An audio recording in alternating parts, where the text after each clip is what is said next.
Tá bom, hoje eu vou falar sobre a responsabilidade do líder.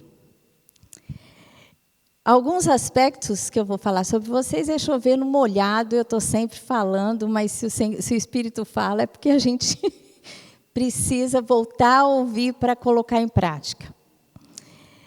Jesus, ele falou e trouxe essa orientação. Ele vislumbrou, ele discerniu a realidade e ele nos desafiou à ação. Então, vamos ler lá em Mateus 9, 35 a 38. Vocês receberam no grupo do WhatsApp aí, todo o conteúdo. E diz assim: Jesus ia por toda parte fazendo o bem, a seara e os trabalhadores. E percorria Jesus todas as cidades e povoados, ensinando nas sinagogas, pregando o evangelho do reino e curando toda sorte de doenças e enfermidades. Vendo ele as multidões, compadeceu-se delas, porque estavam aflitas e exaustas, como ovelhas que não têm pastor. E então se dirigiu aos seus discípulos: a seara, na verdade, é grande, mas os trabalhadores são poucos. Rogai, pois, ao Senhor da seara que mande trabalhadores para a sua seara. Aqui Jesus estava fazendo a sua obra, né? Como diz aqui, ele ia por todas as cidades, ele caminhava por todas as cidades e povoados, pregando a palavra e curando os enfermos, fazendo os milagres. Só que teve um momento que ele deve ter parado e olhado, e vendo as multidões, ele compadeceu-se dela. Então, o primeiro ponto é sentir a dor das multidões. A responsabilidade do líder é sentir a dor das multidões. Eu acho que nós temos que ter esse olhar, como Jesus teve, olhar para a realidade do povo. E o que a gente percebe hoje, por exemplo, isso que eu falei para vocês, essa coisa que a gente discerne, falta de sede, falta de paixão pelas coisas de Deus, por Deus, que você sente, é um pouco o resultado do mundo que nós vivemos. A atividade, a nossa vida hoje, principalmente quem mora em grandes cidades como nós, é correria, faz coisa demais, muita atividade social, muitos compromissos. A gente sempre está procurando alguma coisa. Faz uma faculdade, daqui um pouco tem que fazer não sei o quê, aí começa a trabalhar, e tem casa, e tem filha, tem marido. É tanta correria, não é? E há muitas dores dentro dessas correrias, porque sentimentos são sublimados. Vida espiritual é esquecida. E aí começam a vir os problemas. Os problemas emocionais, que hoje as doenças psicológicas são inúmeras. Tem cada vez mais crescente. Por quê? Porque a vida moderna nos distrai com muitas coisas. E se a gente não parar, né, e se livrar das distrações e olhar para Deus e tirar tempo de oração e tempo de leitura da palavra, você vai estar sempre ligado em alguma coisa que não seja o mais importante. Dar o primeiro lugar para Deus é gastar tempo com Ele, é olhar para Ele, é entender o propósito, é caminhar segundo a sua vontade. E aqui Jesus, ele viu aquelas multidões. Naquele tempo, a gente acabou de voltar de Israel e a gente vê lá, provavelmente no tempo de Jesus, devia haver muitas carências. Porque um povo dominado pelo sistema romano, tudo lhe era privado. Devia ser muito difícil viver sobre aquele jugo. Quantas dores, quanta falta de coisas. Tanto é que a multidão seguia Jesus porque ele multiplicava os pães e os alimentava. E até o momento que Jesus falou, não pode ser só por isso.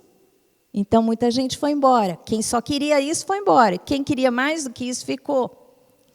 Então, a realidade de Jesus era Sempre há, em todas as épocas, dores e necessidades. Porque o mundo jaz no maligno, e o que ele põe em cima de nós é o quê? Uma série de roubos e perdas. Então, em qualquer fase da história da humanidade, existe dores, né? Jesus enxergava aquelas dores.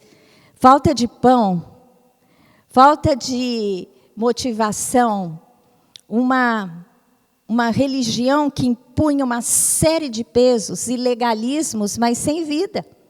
Jesus discerniu isso, que aquela multidão precisava de ser cuidada. Hoje nós discernimos a nossa multidão, a gente tem que discernir a nossa multidão. Nós que somos pastores, a nossa responsabilidade é discernir as dores da nossa multidão. E gerar em oração a transformação, né, e a cura dessas dores. Então, cada uma de nós atua em uma área. Né? Tem gente que está atuando aqui na área social, tentando suprir algumas coisas, outras estão orando para quebrar as cadeias, outras estão ministrando, mas todas nós temos que ter esse olhar para que a gente seja motivado para trabalhar. E trabalhar com o olhar de Deus mesmo, para acertar na mosca. Então, o que ele disse aqui? Em primeiro lugar, a gente tem que sentir as dores da multidão. Em segundo lugar, a gente tem que mover o coração de Deus através da oração para enviar pessoas para trabalhar. Porque eu e você já fomos chamadas e já dissemos sim. Né? Se você está aqui, se você já foi ungida pastora nessa igreja, uma líder, é porque você já fez algo que te destacou da multidão. Não é? Mas a nossa responsabilidade hoje é gerar que outras pessoas venham a se mover além de si mesmo, né? Porque a princípio você vê a pessoa que está com dor, mas a pessoa que é curada, ela é capaz de olhar para aquela que está precisando. Então a gente tem que orar para Deus. Gente, você não vai crescer no seu ministério. Você não vai ter discípulas, você não vai criar um legado se você não mover o coração de Deus para te ajudar. Porque tudo acontece no reino espiritual. A gente não tira alguém da letargia, do comodismo, da insensibilidade, se não quebrar as cadeias nas regiões celestes. E isso acontece com a oração, através da ação poderosa de Deus. Então, em segundo lugar, a gente tem que mover o coração de Deus através da oração. Tem que orar. Qualquer obra que a gente faça, tem que orar. Nós temos que orar. Eu propus esses 21 dias de lives. Na verdade, eu quero orar em concordância com as irmãs, né? Através de uma direção da palavra, orar para que as pessoas, as mulheres, sejam abençoadas. E você pode ter uma estratégia também de oração, para que as suas lideradas, né, se despertem para a obra de Deus. Amém? Em terceiro lugar, nós temos que escolher pessoas para trabalhar conosco. Quando você sente a dor da multidão, a necessidade de ter reforços, foi o que Jesus sentiu. Você também tem que olhar e perceber as pessoas que você pode atrair para você, para ser suas discípulas, para te ajudar nessa obra. Amém? Foi o que Jesus fez. Logo em seguida desse texto, Mateus, ele relatou de uma maneira assim muito própria. Primeiro Jesus entendeu a multidão, depois ele elegeu os 12. Eu acho que deve ter sido nessa ordem mesmo. Em Mateus 10, de 1 a 3, logo em seguida desse texto, diz assim: tendo chamado os seus 12 discípulos, deu-lhe Jesus autoridade sobre espíritos imundos para os expelir e para curar toda sorte de doenças e enfermidades. Ora, os nomes dos 12 apóstolos são estes. Primeiro, Simão, por sobrenome Pedro, e André, seu irmão. Tiago, filho de Zebedeu, e João, seu irmão. Filipe e Bartolomeu, Tomé e Mateus, o publicano. Tiago, filho de Alfeu, e Tadeu. Olha que coisa incrível. Jesus tinha uma multidão que começou a segui-lo. De repente, ele parou e escolheu 12. Diante daquela multidão, 12 foram escolhidos. Alguma coisa Deus viu, né? Deus viu através de Jesus. Jesus viu nesses homens alguma seriedade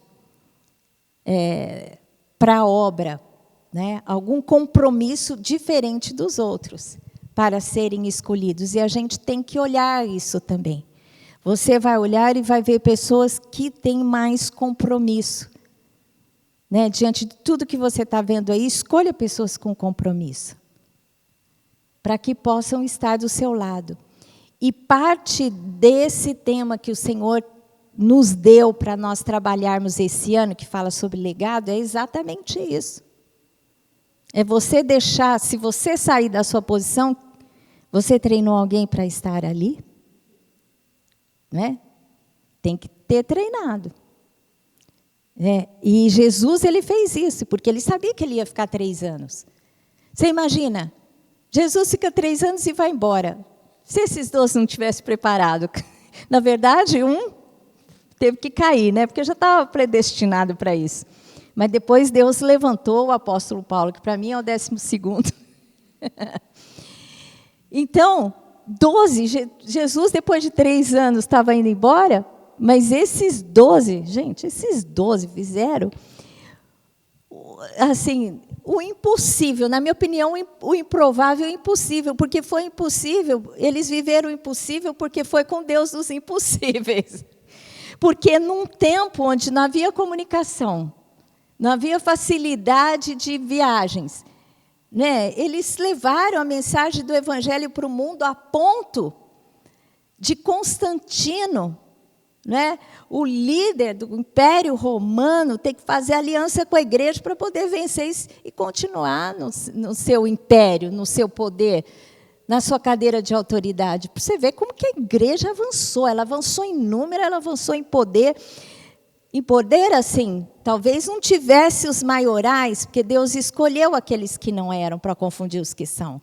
Mas foi tão forte o poder da igreja que inundou, né, as multidões, a ponto deles estarem prontos a morrer por Jesus, serem comidos por leões, virarem tochas humanas. Isso que foi o poder do evangelho da igreja primitiva. E esses 12, gente, foram esses 12 capazes de fazer isso. Então, a gente tem que entender que todos somos passageiros e Deus nos usa por amor, mas nós não somos insubstituíveis. Nós temos que treinar para que pessoas venham após a gente.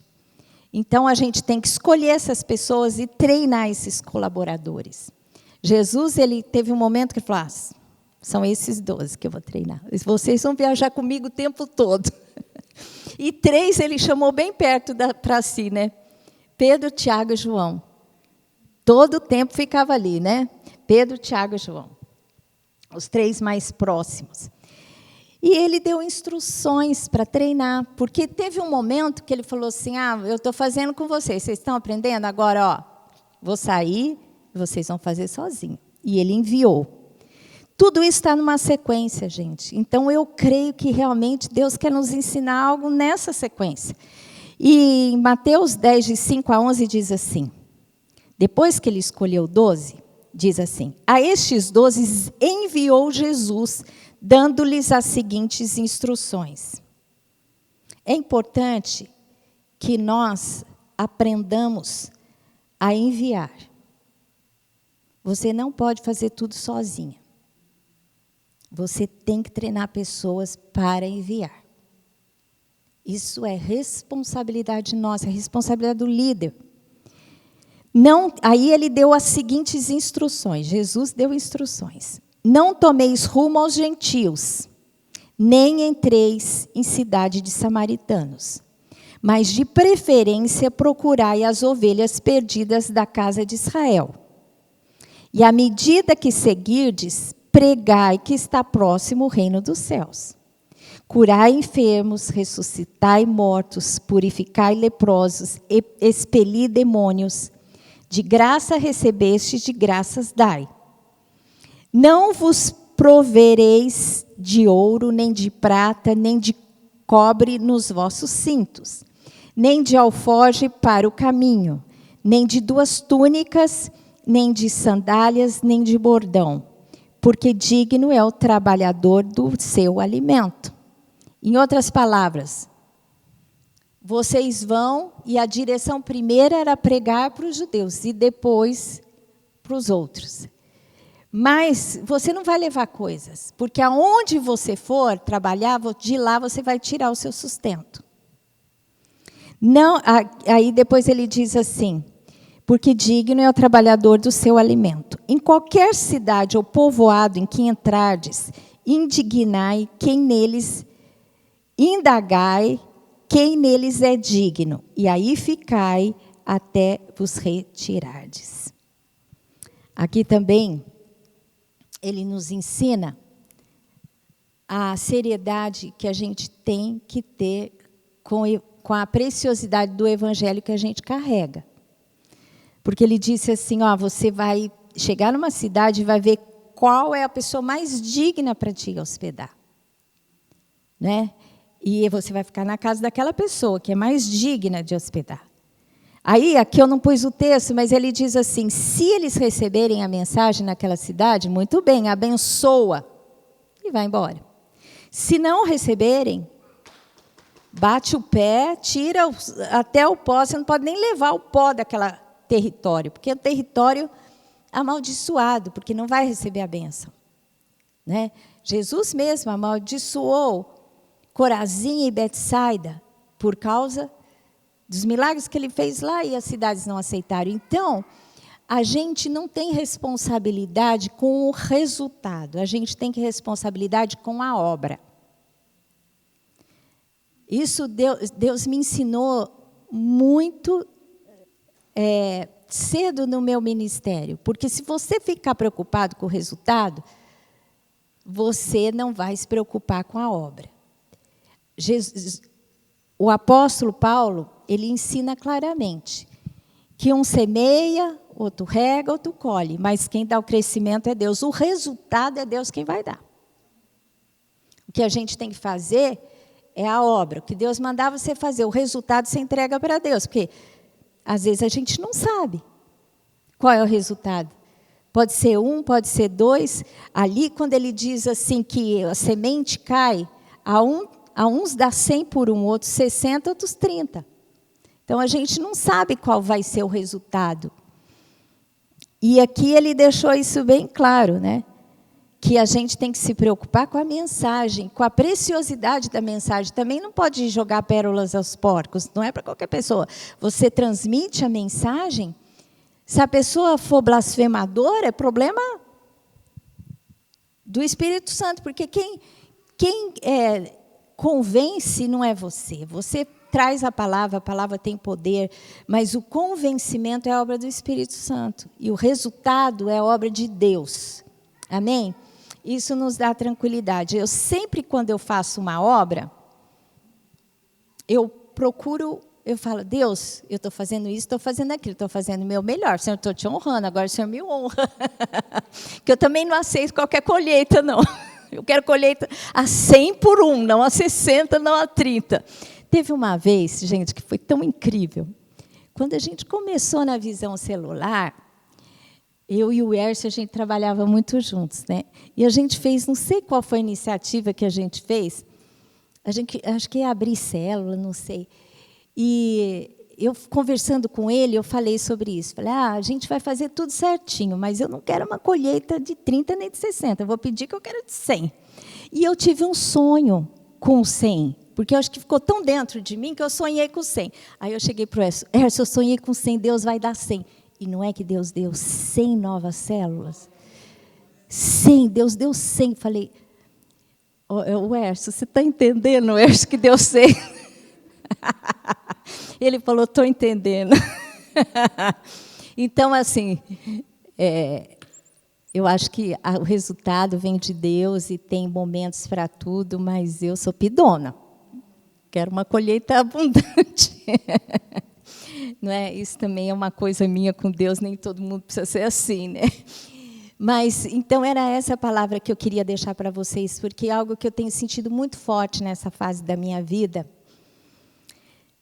é a responsabilidade de sentir a dor das multidões, né?